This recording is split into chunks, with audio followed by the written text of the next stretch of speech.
ایک اللہ کے بندے کے لیے نبی پاک علیہ السلام کے غلام کے لیے ضروری قرار دیا ہے۔ وہ تین خوبیاں ہیں: سادگی، عاجزی اور قناعت۔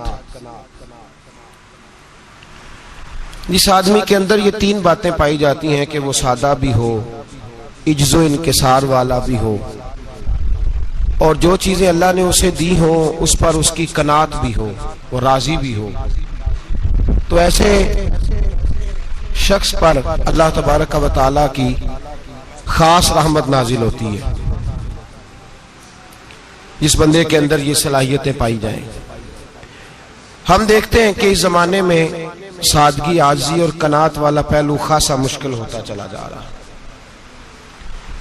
کوئی بھی برادری ہو، کوئی بھی قبیلہ ہو، کوئی بھی علاقہ ہو، لوگوں کو اپنا آپ دکھانے کا بہت شوق ہوتا جا رہا ہے۔ میں بھی ہوں، مجھے بھی مانو، میری بھی سنو، اور میری بھی تعریف کرو، میری طرف بھی توجہ کرو، یہ ماحول بن گیا۔ اگر آپ سادگی والے نہیں ہوں گے تو پھر آپ نے کچھ چیزیں ادھار کی اوڑی ہوں گی جو اصل نہیں۔ سادگی جو ہوتی ہے وہ اصل ہوتی ہے، اصل روپ ہوتا ہے آدمی کا۔ اگر آپ کے اندر سادگی نہیں ہوگی تو پھر آپ نے کچھ چیزیں ایسی اپنے اوپر لاگو کر رکھی ہوں گی جو آپ کا اصل نہیں۔ تو جب آدمی اصل سے ہٹتا ہے تو بے سکون ہوتا ہے۔ اللہ تبارک و تعالیٰ نے منہ میں دانت بنائے ہیں تو یہ اصل ہے۔ ان کے اندر دھاگے کے برابر بھی کوئی چیز چلی جائے تو وہ بے چین کر دیتی ہے، چونکہ وہ اصل نہیں ہوتی۔ تو جب آپ سادگی میں رہیں گے تو اصل جگہ پہ رہیں گے، اصل جگہ پہ، پھر آپ تکلیف میں مبتلا نہیں ہوں گے۔ عاجزی کا مطلب یہ ہوتا ہے کہ آپ اللہ کے کسی بندے کو حقیر نہ سمجھیں، چھوٹا نہ سمجھیں، ذلیل نہ سمجھیں۔ ایک ہوتی ہے احساس کمتری، کہ سمجھنا کہ میں مالی طور پہ میرے پلے کوئی شے نہیں ہے، دیکھو کتنا، یہ احساس کمتری ہے۔ عاجزی یہ ہوتی ہے کہ یہ نہ سمجھ لے بندہ کہ میرے اندر صلاحیت زیادہ ہے، یہ کمی ہے، یہ چھوٹا ہے، یہ نکما ہے، یہ بالکل گناہگار ہے، یہ تکبر ہے۔ عاجزی سے رہیں، اللہ کے ہر بندے کو اپنے سے افضل سمجھیں، عاجزی کے ساتھ رہیں۔ قناعت یہ ہے کہ آپ کو جو اللہ نے دیا ہے سمجھیں کہ میرا رب سب سے زیادہ میرے اوپر ہی مہربان ہے، اس نے جو مجھے دیا ہے وہ کسی اور کو نہیں دیا۔ یہ شکر کے طور پر، تکبر کے طور پہ یہ بھی نہیں۔ قناعت کریں۔ عاجزی جب آپ کے اندر ہوگی، سادگی ہوگی، تو زندگی اطمینان سے گزرے گی، سکون سے گزرے گی۔ اور عاجزی اور سادگی کا یہ والا ترجمہ نہیں کہ جس بندے نے میلے کپڑے ڈالے ہو آپ سمجھیں کہ یہ بڑا سادہ آدمی ہے، جی ہفتہ آیا نہ آیا نہیں تو سادہ ہے۔ یہ سادگی نہیں ہوتی۔ نفاست تو حسن ہے اسلام کا۔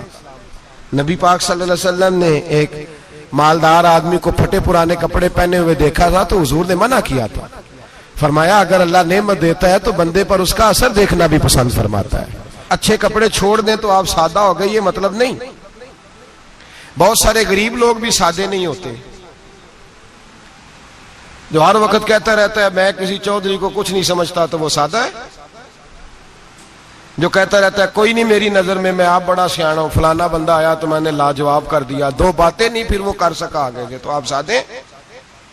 آپ تو بڑے مہان تیز آدمی ہیں بھائی، آپ تو اپنی کرامت سنا رہے۔ سادگی کا مطلب ہے بے تکلف زندگی، جس میں کوئی تکلف نہ پایا جائے، جو بندہ ہو وہی وہ بیان کرے، یہ سادگی ہے۔ یہ سادگی کے خلاف ہے کہ آپ جو نہیں ہے وہ آپ۔ میرا ایک تجربہ ہے، اس کو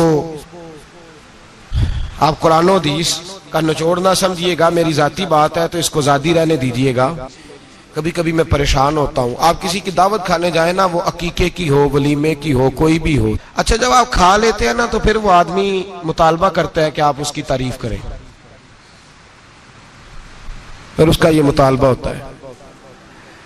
وہ بالکل میری طرح کا دیہاتی بھی ہو تو کہتا ہے میں منڈیاں نو کل آکھیا کہ لیاؤ پھر کوئی کٹا چنگا تگڑا جیا، اج جی آکھن نہ کہ جناب دی دعوت سی تے اس پکائے کچھ نہیں۔ وہ پھر جس لے کٹا ایڈا ودیا لیا کے نائی اگے رکھیا تے انہیں پہلی ہری انج دا ویکھیا سی، انہیں پھر بنایا کہ کمال کر چھڑی۔ مطالبہ کیا ہے اس کا بھلا؟ تو انو آکھے کہ جنج دی تساں روٹی پکائی میں کدے نہیں کھا دی. یہ ہر آدمی کا مطالبہ، ہر آدمی. جناب میں سویرے گیا ہوں تو تازی سبزی اسپیشل آپ کے لیے میں لے کے آیا ہوں، اور یہ وہ والی لایا ہوں جو ملتی نہیں تھی پوری دنیا سے، صرف مجھے ملی ہے. تو یہ عاجزی نہیں، یہ سادگی نہیں، یہ بناوٹ ہے. یہ میں امیر غریب یہ سارے لوگ یہ کام کرتے ہیں، سارے. جو ہم نہیں وہ ہم بن کے دکھاتے ہیں، جو ہم ہیں نہیں وہ ہم بنتے ہیں. اس کا نقصان یہ ہوتا ہے کہ جب وہ چیز جو اصل نہیں ہوتی وہ آتی ہے تو تکلیف دیتی ہے. نبی پاک علیہ السلام کی زندگی سادی تھی. کس طرح کی سادی تھی؟ 2 جملے حضرت عبداللہ ابن عباس کے 2 جملے اور بات ختم کر دی. فرماتے ہیں میرے رسول پاک علیہ السلام کی زندگی سادی تھی. یہ کیسی سادی تھی؟ فرماتے ہیں جو ملتا تھا حضور پہن لیتے تھے، جو سامنے آتا تھا کھا لیتے تھے. کوئی تکلف نہیں کہ میں نے یہ نہیں کھانا، یہ کھانا ہے، یہ نہیں لینا، یہ لینا ہے. یہ مزاج نہیں، طبیعت نہیں. ہماری تو پسند ناپسند ہوتی ہے نا. حضور کو کدو زیادہ پسند تھا، یہ تو آپ کو حدیث میں ملے گا، یہ تو ملے گا. لیکن یہ نہیں ملے گا کہ نبی پاک صلی اللہ علیہ وسلم کو گندم ناپسند تھی، یہ نہیں ملے گا. آپ کو یہ تو ملے گا کہ رسول پاک کو دودھ زیادہ پسند تھا، یہ نہیں ملے گا کہ سادہ پانی ناپسند تھا. یہ تو آپ کو ملے گا کہ نبی کریم سید عالم صلی اللہ علیہ وسلم ضمیر پر سونے کو پسند کرتے تھے. یہ نہیں ملے گا کہ چارپائی پہ سونے کو ناپسند کرتے تھے. یعنی حضور کی زندگی سادی ہے، اس میں تکلف ہماری پسند ناپسند ہوتی ہے، اور جو جوش ہے ہمیں پسند نہیں وہ پھر ہے ہی نہیں صحیح، وہ غلط ہو گئی فوراً، وہ سرے سے اس کا کوئی اثر ہی نہیں رہا، وہ بالکل تباہ ہو گئی. میرے حبیب پاک سید عالم علیہ السلام نے سادی زندگی گزاری اور عاجزی والی زندگی گزاری. ہم لوگ عاجز نہیں ہوتے، عاجز نہیں ہو. اگر ہم لوگ عاجز ہو جائیں تو لڑائیاں ختم ہو جائیں. ہر خاندان میں ہر گھر میں لڑائی ہے، اس کا مطلب ہے کہ عاجزی، جہاں عاجزی ہوتی ہے وہاں لڑائی نہیں ہوتی، جھگڑا نہیں ہوتا. ہمارا بھائی سے، بھتیجے سے، بھانجے سے، بیوی سے، سسرال والوں سے، رشتہ داروں سے، بھائیوں سے اگر اختلاف چل رہا ہے اور ہر جگہ چل رہا ہے تو ساری جگہ تو غلطیاں نہیں نہ پائی جاتی، کہیں ہماری بھی غلطی ہوتی ہے. تو یہ جو اختلاف چل رہے ہیں اور صلح نہیں ہو رہی، اس کی وجہ یہ ہے کہ ہمارے اندر عاجزی انکساری ہو، تو پھر تو جھگڑا ہی کوئی نہیں. میرے نبی پاک علیہ السلام کی زندگی میں عاجزی ہے، انکساری ہے. اس لیے حضور نے کبھی لمبی چوڑی باتیں نہیں سنائی. صحابہ کہتے ہیں نبی پاک علیہ السلام تقریر چھوٹی کرتے تھے، نماز لمبی پڑھتے تھے. تقریر، نماز، ہماری باتیں لمبی اور نمازیں اللہ اکبر الٹ بالکل سلسلہ. نبی پاک علیہ السلام نے سادگی، عاجزی کو اپنایا. بہت غریب آدمی، بڑا ماڑا بندہ جو 100 روپیہ دیہاڑی لیتا ہے، اور بار جب وہ دیہاڑی کرنے گیا ہے تو وہ شام کو جب اس نے نا سمیٹا ہے نا وہ سیمٹ اور ریت اور وہ ساری چیزیں، تو وہاں وہ جھاڑو پھیر کے آیا ہے. پھیرتے ہیں نا جی مزدور جھاڑو، یہ کام وہ کرنے کو تیار ہے، پر اپنے گھر میں آ کے جھاڑو دینے کو تیار نہیں وہ، اس لیے کہ یہ اس کی مردانگی کے خلاف ہے.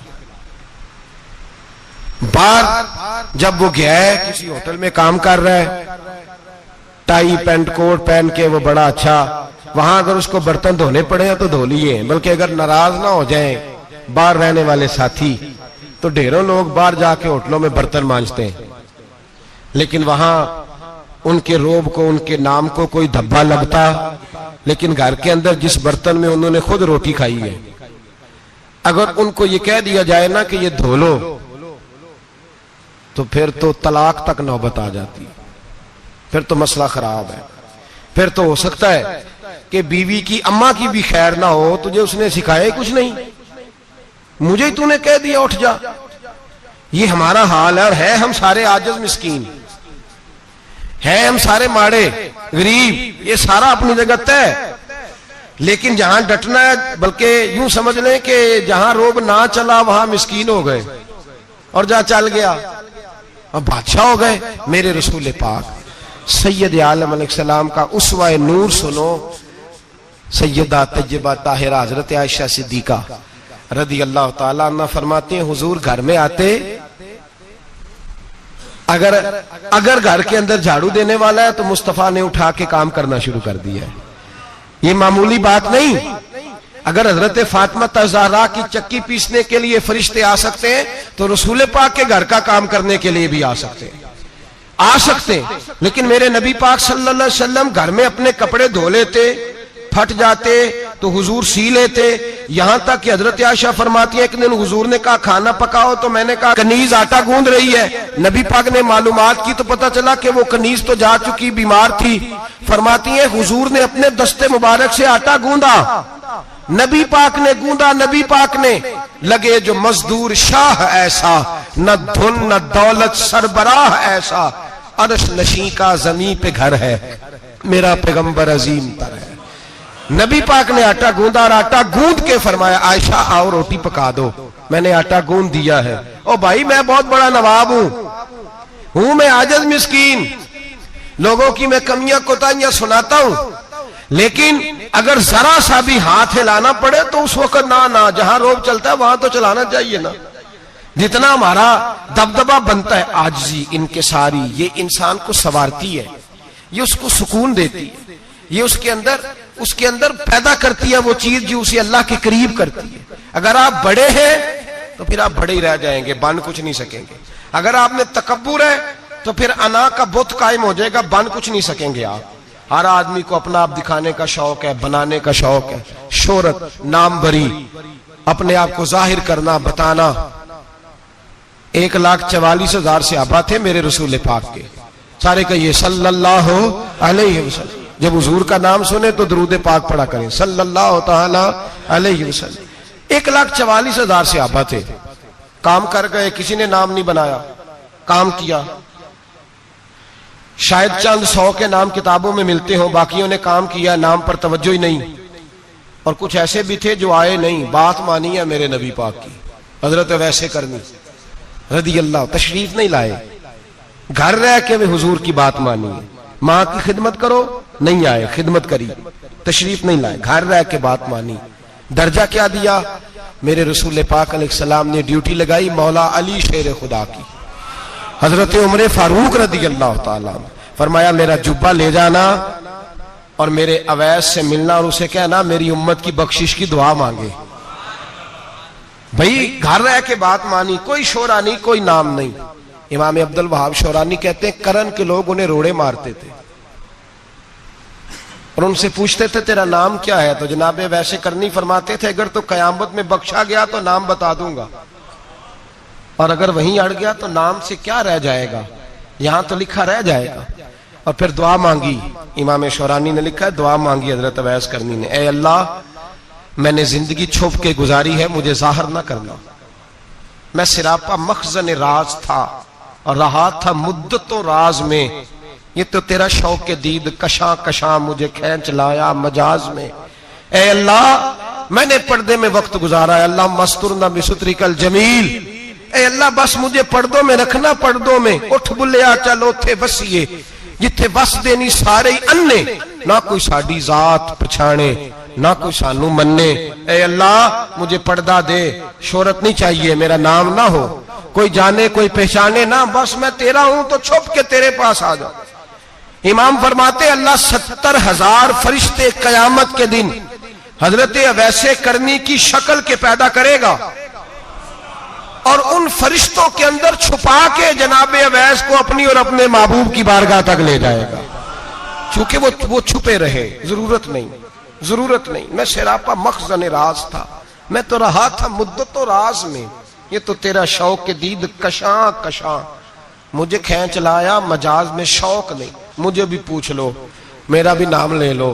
اب تو اس قدر زیادہ انا کا بت آ گیا, روٹی کھلاؤ, جس کو کھلائی اس کی فوٹو کھینچ کے فیس بک پہ دو, پانی پلایا تو پہلے اس کی فوٹو دے لو, اگر سلام لیا تو پہلے چھوڑ دو یار, بس کرو. یہ انا کے بت بنا لیا ہم لوگوں, کس چکر میں پڑ گئی ہے دنیا. ایک غریب کو 2 4 5 روپے کیا دے دیے, ایک آٹے کا تھیلے کا دے دیا, 4 اخباروں میں خبر دے دی, یہ عاجزی ہے, یہ طریقہ ہے. اب تو لوگ یہاں تک ریاکاری کرنے لگے, نماز پڑھنے کے لیے آتے ہیں تو پہلے فوٹو کھینچ کے آتے ہیں, جمعے کی تیاری کرتے ہوئے. بس کر دیں, بس کریں. کہیں رکیں، کسی جگہ سٹاپ کریں، اپنے اندر انکساری پیدا کریں. جو ختم ہو گیا وہ بچ گیا، جو اپنے آپ کو بناتا رہا وہ کبھی بن نہ سکا. بچا وہی جو رب کی بارگاہ میں مٹ گیا. ہماری تو عمر گزر گئی ہے اپنے آپ کو تعمیر کرتے، ساری زندگی گزر گئی. میرا بھی نام لو، 30 سال میں رہ کے آیا ہوں جی سعودی عرب کے فلانے محلے میں، کسی سے میرا نام پوچھو گے تو پہنچ جاؤ گے. کیا ہوتے تھے آپ وہاں؟ کیا نام پوچھیں؟ وہاں تو بادشاہوں کے نام اب کوئی نہیں لیتا. مٹ گئے، جو آئے تھے چلے گئے. گکھڑ آنا تو چوک سے کسی سے بھی پوچھ لینا میں بھی ہوتا ہوں. کیا ہوتے ہو؟ یہاں بڑے لوگ تھے جن کا توتی بچتا تھا، ختم ہو گئے. تو اور میں بھی جانے والے. اور زمانہ آئے گا، مٹنے کے لیے دنیا آئی ہے. اگر دنیا میں خود بخود اپنے آپ کو مٹا کے رکھو گے تو اللہ عزت عطا فرمائے گا. ہم تو اتنا کھڑے ہوئے ہیں کہ بہنوں سے، بھائیوں سے، سسرال سے، رشتہ داروں سے کٹ گئے ہیں بالکل، اس لیے کہ بت نہیں ٹوٹ رہا اندر کا. میرے نبی پاک سید عالم علیہ السلام کے غلام بڑا کچھ تھے، پر ان کی زبانوں پہ کبھی کچھ ہونے کا ذکر نہیں آیا. بڑا کچھ تھے وہ، بڑا کچھ تھے. حضرت ابوبکر صدیق رضی اللہ، بڑا کچھ تھے نا. کیا بات تھی. میرے مصطفیٰ کریم سید عالم صلی اللہ علیہ وسلم نے فرمایا ابوبکر میرا وہ خلیل ہے کہ دنیا میں بھی میرا سجن ہے، قیامت میں بھی میرا دوست ہوگا. دنیا اور آخرت میں وہی ابوبکر ہے. محلے میں 7 غریب بچیاں رہتی ہیں، وہ کہتی ہیں ہماری بکریاں، باپ فوت ہو گیا، بکریوں کا دودھ دھو دو. تو ابوبکر صدیق بکریوں کا دودھ دھونے چلے جاتے ہیں، ان کے گھر کا کام کاج کر کے آتے ہیں. سیدنا عمر فاروق، میرے نبی پاک علیہ السلام نے فرمایا فرشتے 950 سال میرے عمر کی شان بیان کریں تو ختم نہیں ہو سکتے. اتنا بڑا شخص عمر فاروق، اتنا بڑا آدمی. ایک دن اعلان کیا عمر فاروق نے، لوگوں مسجد میں آؤ، بات کرنی ہے. امیر المومنین کا پیغام ہے، سارے مسجد میں آ جائیں. کھچا کھچ مسجد نبی صحابہ سے بھر گئی. اور ایسا جب اعلان ہوتا تھا تو صحابہ دوڑ کے آتے تھے. شاید کو جنگ ہے، شاید کسی نے حملہ کر دیا ہے، شاید کوئی نئی بات ہے. دوڑے آئے لوگ، مسجد نبی کھچا کھچ بھر گئی. سیدنا فاروق اعظم رضی اللہ تعالیٰ عنہ منبر پہ بیٹھے. حضرت عبد الرحمن ابن عوف رضی اللہ تعالیٰ عنہ فرماتے ہیں کہ صحابہ تجسس کے دیکھ رہے ہیں کہ پتہ نہیں کسی طرف سے پیغام نہیں آ گیا، کوئی کافر حملہ نہیں کرنے لگا، اللہ جانے کیا ہوا ہے. بڑی پریشانی ہے. عمر بیٹھے، اللہ کی حمد کی، نبی پاک صلی اللہ علیہ وسلم پر درود پڑھا، اور پھر عمر فاروق بولے، فرمانے لگے میں جب مکے میں رہتا تھا نا تو کبھی گھر میں قحط آ جاتا تھا، کبھی قحط آتا تھا گھر میں، بکریوں کے دودھ خشک ہو جاتے تھے، گندم نہیں ملتی تھی، پانی نہیں ہوتا تھا. تو فرمایا میری اماں مجھے خالہ کے گھر بھیج دیتی تھی. قبیلہ بنو مخزوم، اس قبیلے میں میری خالہ کی شادی ہوئی تھی تو وہ مالدار لوگ تھے، ان کے پاس زیادہ بکریاں، زیادہ اونٹ، زیادہ گائیں، زیادہ کھیت تھے. حضرت عمر فاروق فرمانے لگے میں ان کے گھر جاتا تو میرے خالو سمجھ جاتے کہ عمر کو اس لیے بھیجا گیا ہے کہ قحط آ گیا ہے. فرماتے ہیں وہ مجھے سویرے بکریاں چرانے لے جاتے، شام تک میں ان کی بکریاں چراتا. امیر المومنین عمر، ایک طرف مسئلہ یہ ہے کہ کیسر و کسرا کی دیواریں ہل رہی ہیں عمر کے نعروں سے، اور ادھر عمر منبر پہ بیٹھ کے خطبے دے رہے ہیں. فرماتے ہیں میں بکریاں چراتا، شام تک خالہ کے گھر جا کے مزدوری کرتا، اور فرماتے ہیں شام ہوتی تو ایک مٹھی کشمش مجھے دیتے وہ. آپ فرماتے ہیں میں بڑے قد والا تھا، ایک مٹھی کشمش ملتی ہے، کبھی ایک مٹھی کھجوریں، میں شام کو کھا کے سو جاتا. کئی مہینے یوں ہی گزرتے تو میری اماں کا پیغام آتا کہ حالات صحیح ہو گیا، میرے بیٹے کو بھیج دو. یہ بات کہی، حضرت عمر رونے لگے اور پھر کہنے لگے اب وہ وقت آیا ہے کہ لوگ مجھے امیر المومنین عمر کہہ کے پکارتے ہیں. بس یہ 2 باتیں کی. عمر نے کہا چلو ظہر کا وقت ہو گیا، اذان پڑھو، اٹھو نماز پڑھے. اٹھو، اذان ہوئی، اقامت ہوئی، جناب عمر نے نماز پڑھائی، لوگ چلے گئے. تو سیدنا عبد الرحمن ابن عوف جرانہ تھا جناب عمر سے، بازو پکڑ کے کہنے لگے عمر سیاڑا بندہ یار، تو یہ 2 باتیں سنانے کے لیے اتنا مجمع اکٹھا کیا تھا، یہ 2 باتیں کہنے کے لیے کہ میں خالہ کے گھر جا کے مزدوری کرتا تھا تو ایک مٹھی کشمش ملتی تھی، ایک مٹھی کھجوریں، یہ کہنے کے لیے کہ میں بکریاں چرایا کرتا تھا. تو حضرت عمر فاروق رضی اللہ تعالیٰ عنہ پھر روئے، پھر آنکھوں میں آنسو آئے. کہنے لگے عبد الرحمن آج نا مصر شام سے کچھ لوگ آئے تھے اور وہ بتا رہے تھے کہ عمر تیرا ڈنکا وہاں بھی بڑا بجتا ہے، وہ مجھے کہہ رہے تھے تیرے نام کے وہاں بھی بڑے دبدبے ہیں، بڑے تذکرے ہیں. تو میرا نفس مجھے کہہ رہا تھا عمر دیکھا تو یہاں بیٹھا ہے اور وہاں تیرے نام کا شور ہو رہا ہے، مجھے اس نے بڑا کیا ہے. تو میں نے آج مصطفیٰ کے سارے غلام کٹھے کر کے اپنی اوقات بتا دی ہے. میں نے اپنی اوقات بتائی ہے کہ میں کچھ نہیں، کوئی شے نہیں، کوئی چیز ہی نہیں. اسی کسے دے کچھ نہیں جے لگ دے، نہ کوئی ساڈا دردی. میں نے بتایا ہے کہ میں تو کسی کے بکریاں چرا کے ایک مٹھی کشمش لے کے گزارا کیا کرتا تھا. مجھے میرے کچھ ساتھی نا لے گئے گجرانوالا سردیوں کے موسم میں، مجھے کہنے لگے سویٹر پسند کر لیں اپنی مرضی کا. تو میں نے کہا یار مجھے تو وہی مزہ آتا ہے جو میری اماں کروشیے سے بنایا کرتی تھی. وہ پہلے ابا پہنتے تھے، پھر وہی سویٹر بڑا بھائی پہنتا تھا، پھر ہمارے کھاتے میں آ گیا. اور پھر اس کی تعریفیں ہوتی تھی غربت چھپانے کے لیے، اس کی تعریفیں ہوتی تھی بڑی محنت سے بنا ہے جی، کیا بات ہے، بڑا گرم ہے. تو اب چھوٹے بھائی کو دے دیا جائے. ہم نے کہا وہی زمانہ دیکھا ہے، وہی رنگ دیکھا ہوا ہے اور اس پر فخر ہے. اب تو لوگ جب کچھ ہو جاتا ہے نا، 2-4 لوگ جاننے لگتے ہیں تو لوگ فٹافٹ دعویٰ کر دیتے ہیں خاندانی رئیس اعظم ہوں، بڑی بات ہے. ایسی کوئی بات نہیں. جس کو اپنا آپ یاد رہتا ہے اسے خدا بھی یاد رہتا ہے، جسے اپنا آپ یاد رہتا ہے اسے رسول اللہ بھی یاد رہتے ہیں، جسے اپنا آپ یاد رہتا ہے اس کی نظر میں دوسرے لوگ بھی کچھ ہوتے ہیں.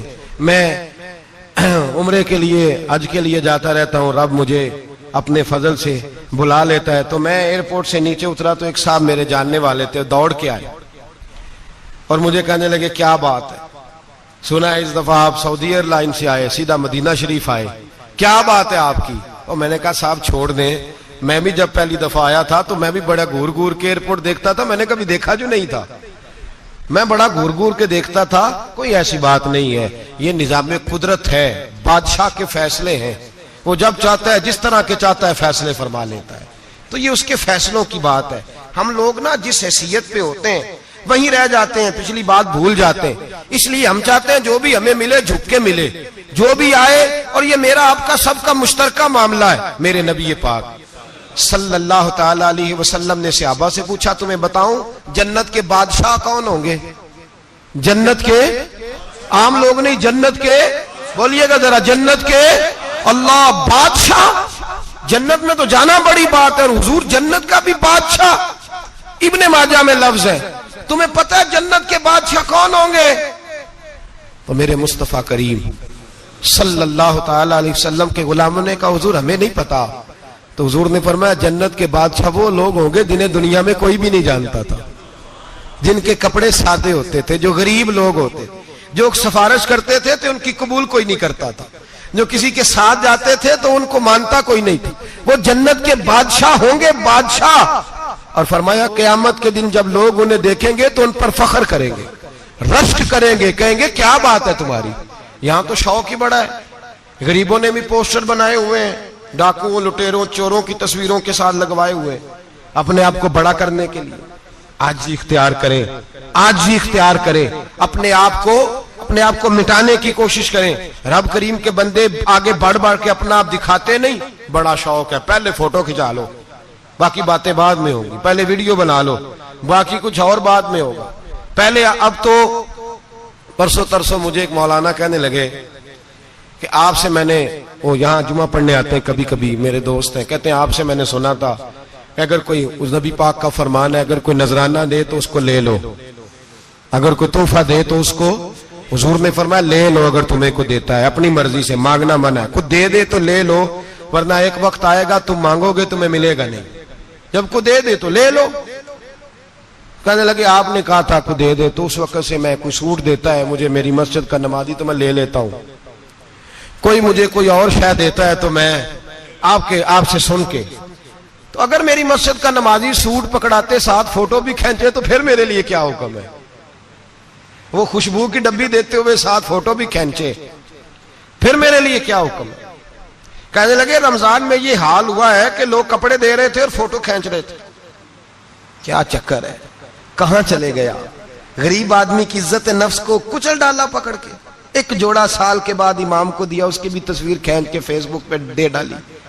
یہ ہماری عاجزی ہے، یہ ہمارا پیار ہے، یہ ہمارا انداز ہے۔ بھائی یہ ہم غلط رستے پہ، غلط ڈگر پہ چل نکلے، ہمیں واپس آنا پڑے گا۔ میرے نبی پاک علیہ السلام نے عاجزی کو پسند کیا۔ حضور شہرت سے، ناموری سے دور رہتے، نبی پاک علیہ السلام نے عاجزی، انکساری اور سادگی اور قناعت ان کو اپنا کے رکھا، سینے سے لگا کے۔ یہ نہیں کہ مال نہیں آیا، بحرین سے لاکھوں دینار آئے حضور کے زمانہ ظاہری میں، تبوک کے بعد فتوحات ہوئی تو لاکھوں دینار آئے، لیکن حضرت عائشہ کہتی ہیں ہمارے گھر میں 4 دن کے بعد ہی روٹی پکی ہے، ہم نے ایک وقت ہی کھانا کھایا، لاکھوں روپیہ آیا ہے پر ہمارے گھر کے اندر جو کھانا آیا ہے وہ سرکہ ہی آیا ہے۔ ہم نے رات اگر روٹی بچ گئی ہے تو سویرے اٹھ کے رات والی کھائی ہے۔ ہمارے گھر کے اندر وہی حالات رہے، اس لیے کہ میرے نبی پاک علیہ السلام نے فرمایا میں تمہاری دنیا سے حاصل کرنے نہیں آیا، میں تو مسافر کی طرح وقت گزارنے آیا۔ ہم زیادہ کے چکر میں نکلے تو بڑا کچھ کچل کے آ گئے، بڑا کچھ۔ عاجزی جب پیدا ہوتی ہے، انکساری جب پیدا ہوتی ہے، جب تواضع آتی ہے، پھر انسان بنتا ہے، پھر وہ سمجھتا ہے، پھر اس کے اندر تبدیلی آتی ہے، پھر وہ۔ اور بزرگ فرماتے ہیں عاجزی والے کو نماز میں بھی لذت آتی ہے، ورنہ تو کسی نے پوچھا تھا، ایک شاعر اسلام آباد میں رہتے تھے تو ان سے کسی نے پوچھا کہ آپ کا شہر کس طرح کا ہے؟ انہوں نے کہا میرا اس شہر عداوت میں بسیرا ہے جہاں لوگ سجدوں میں بھی لوگوں کا برا سوچتے ہیں۔ میرا اس شہر عداوت میں بسیرا ہے جہاں لوگ سجدوں میں بھی لوگوں کا، نماز پڑھتے ہوئے کہتے ہیں دیکھو کتنی بو آ رہی ہے اس سے، کپڑے نہیں بدل کے آیا، نماز پڑھتے ہوئے بھی ساتھ والے کے بارے میں برا سوچ رہے ہیں۔ جب آجی سید احمد کبیر رفاعی رحمت اللہ تعالی علیہ، یہ سلسلہ رفاعیہ کے شیخ ہیں، اعلیٰ حضرت رحمت اللہ علیہ نے ان کی بڑی تعریف لکھی ہے فتاوی رضویہ میں۔ مصر کے اندر سلسلہ رفاعیہ اور شاذلیہ بہت سارے لوگ اس سلسلے میں مرید ہیں۔ سید احمد کبیر رفاعی اتنے بڑے صوفی تھے کہ میرے مصطفیٰ کریم صلی اللہ علیہ وسلم کے روضے پر حاضری دینے گئے، نبی پاک کی بارگاہ میں دعا کریں اللہ ہم سب کو وہاں حاضری نصیب فرمائے، اللہ ہم سب کو بار بار یہ موقع عطا فرمائے۔ سید احمد کبیر رفاعی حاضری دینے گئے تو جب نبی پاک کے گنبد پہ پہنچے تو کہنے لگے یا رسول اللہ میں قبر دیکھنے نہیں آیا، میں تو دیدار کرنے آیا۔ حضور یہ تو زیارت میں کرتا رہتا تھا، دیدار کرنے آیا۔ یہ کہہ کے رونے لگے، اتنی دیر روئے کہ میرے مصطفیٰ کریم نے اپنا دست مبارک قبر سے باہر نکال دیا، ہاتھ مبارک باہر آیا اور 10,000 لوگوں نے دیکھا۔ کتنے لوگوں نے؟ اب یہاں بھی لوگوں کو شک ہوگا جی کیسے باہر آیا، تو بخاری سنا دیتا ہوں مسئلہ ذرا حل ہو جائے۔ مسجد نبی کی تعمیر ہو رہی تھی، تعمیر تو کہتے ہیں کہ دیوار نہیں، تعمیر کرتے وقت نا ایک دیوار گری، یہ بخاری کے لفظ ہے، دیوار گری تو ایک پیر باہر آ گیا، پیر کو دیکھا تو کہتے ہیں ہاتھ رکھتے تھے تو اس میں بالکل ایسے تھا جیسے خون سائیڈوں پہ ہو گیا، بالکل زندہ۔ شور ہو گیا کہ یہ نبی پاک کا قدم مبارک ہے، حضور کا۔ بہت سارے لوگ کٹھے ہوئے، علماء کو بلایا، پیر دیکھا تو کہنے لگے نبی پاک کا نہیں، یہ تو سیدنا فاروق اعظم کا ہے۔ جب یہ کہا نا فاروق اعظم کا ہے تو پھر ایک شور اٹھا کہ یہ حال ہے ان کے غلاموں کا تو سرکار کا عالم کیا ہوگا، یہ حال ہے ان کے غلاموں کا تو پھر سرکار کا عالم۔ یہ بخاری ہے، تو زندہ ہے واللہ، تو زندہ ہے واللہ، میری چشم عالم سے چھپ جانے والا۔ سید احمد کبیر رفاعی اتنے بڑے، نبی پاک صلی اللہ علیہ وسلم نے دست مبارک باہر نکالا، 10,000 لوگوں نے دیکھا۔ کسی نے حضرت سید احمد کبیر رفاعی سے پوچھا کہ بابا اتنا بڑا درجہ، اتنا بڑا مقام کیسے ملا؟ تو بابا جی کہنے لگے زندگی میں کبھی کسی کو حقیر نہیں سمجھا، کسی کو کبھی حقیر، کبھی کسی کو اپنے سے کمتر نہیں سمجھا۔ تو اللہ نے دیکھے نا، اگر آپ نہیں سمجھیں گے تو اس کے لیے بھی آپ کو عنوان مل جائیں گے، اور اگر سمجھنا ہے اپنے آپ کو بڑا تو اس کے لیے بھی موقع مل جاتے ہیں۔ حضرت شفیق بلخی بہت بڑے صوفی بزرگ ہوئے پر نوجوان تھے، جوانی میں ہی اللہ نے بڑا مرتبہ دیا۔ حضرت عبداللہ بن مبارک بوڑھے تھے، دونوں ایک محفل میں اکٹھے ہوئے۔ اب بغداد سارا ماننے والا تھا اور دونوں کا ماننے والا تھا۔ آخر میں دعا بزرگ کرایا کرتے تھے محفل کے اختتام پر۔ حضرت شفیق بلخی جناب عبداللہ بن مبارک سے کہنے لگے آپ دعا کریں، آپ دعا کریں، آپ بزرگ ہیں، اب جس نے جو ماننا ہے اسے اس کے لیے عنوان بھی مل جائے گا۔ حضرت سیدنا عبداللہ بن مبارک کہنے لگے بیٹے تو دعا کر، تیری عمر تھوڑی ہے تیرے گناہ بھی تھوڑے ہیں، تیری عمر تھوڑی ہے تیرے گناہ بھی تھوڑے ہیں۔ تو سیدنا شفیق بلخی کہنے لگے نہیں حضور آپ دعا کریں، آپ کی عمر زیادہ ہے تو نیکیاں بھی تو زیادہ ہی ہے نا، نمازیں بھی تو آپ کی زیادہ ہے نا، روزے بھی تو زیادہ، رمضان بھی تو آپ کی عمر میں زیادہ ہے نا، آج بھی تو آپ نے زیادہ۔ اگر آپ نے کسی کو اپنے سے بڑا سمجھنا ہے تو عنوان آپ کو مل جائے، چھوٹا سمجھنا ہے تو اس کے لیے بھی عنوان آپ کو۔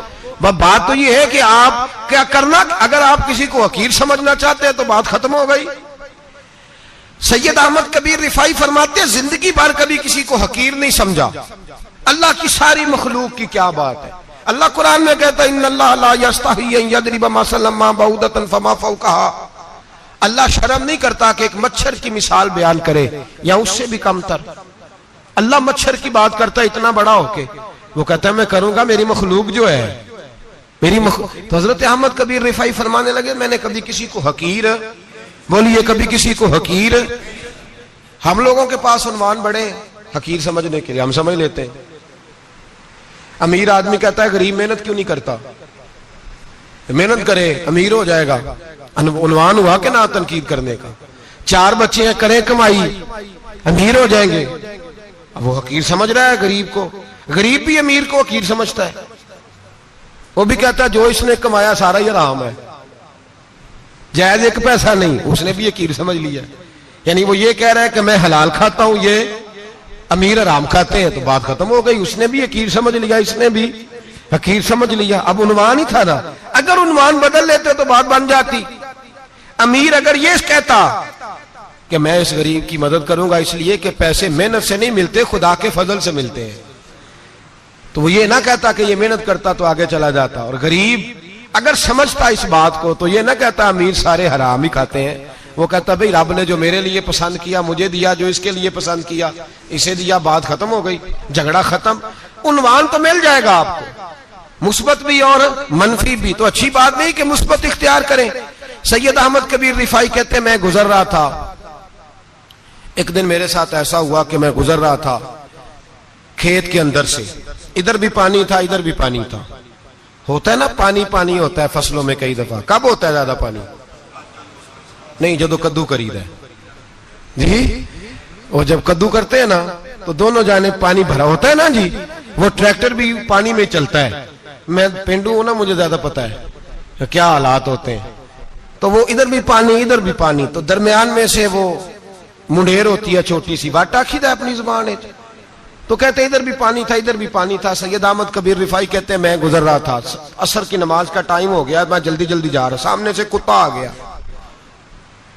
انسان اشرف المخلوقات ہے، لیکن وہ اللہ کا شکر کرے گا کہ اس نے مجھے اشرف بنایا ہے، یہ نہیں کہہ سکتا کہ یہ مخلوق حقیر ہے یہ بری ہے، یہ نہیں کہہ سکتا، شکر کرے کہ مجھے اللہ نے اشرف سید احمد کبیر رفاعی کہتے ہیں کتا آ گیا سامنے سے،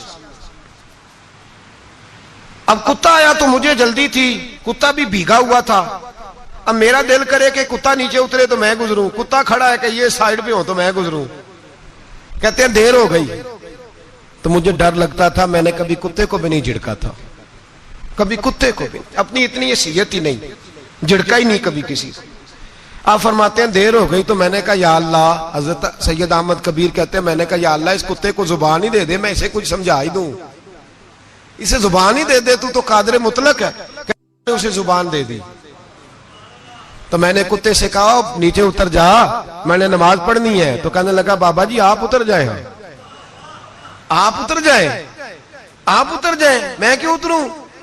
تو سید احمد کبیر رفاعی کہتے ہیں میں نے اس سے کہا کہ بات یہ ہے کہ میرے اوپر نماز فرض ہے، تیرے اوپر فرض نہیں، تو میں نے نماز پڑھنی ہے، اگر میں کھیت میں اتر گیا تو کیچڑ ہے، میرے کپڑوں کو مٹی لگ جائے گی، پتہ نہیں پانی پاک ہے کہ ناپاک ہے، تو اتر جا، تیرے اوپر نماز نہیں فرض، تو مجھے جانے دے۔ تو سید احمد کبیر رفاعی کہتے ہیں اس نے ایسی بات کی کہ میرے اوپر وجد طاری ہو گیا، کتے نے بات کی تو میں کانپنے لگا، راتی جاگے شیخ صداویں، راتی جاگ دے کتے تیتھوں اتے، مالک دا در مول نہ چھڑ دے، پاویں مارو 100 جتے تیتھوں اتے، او ایک برکی دا قدر پچھانن، پاویں مالک ہو من ستے تیتھوں اتے،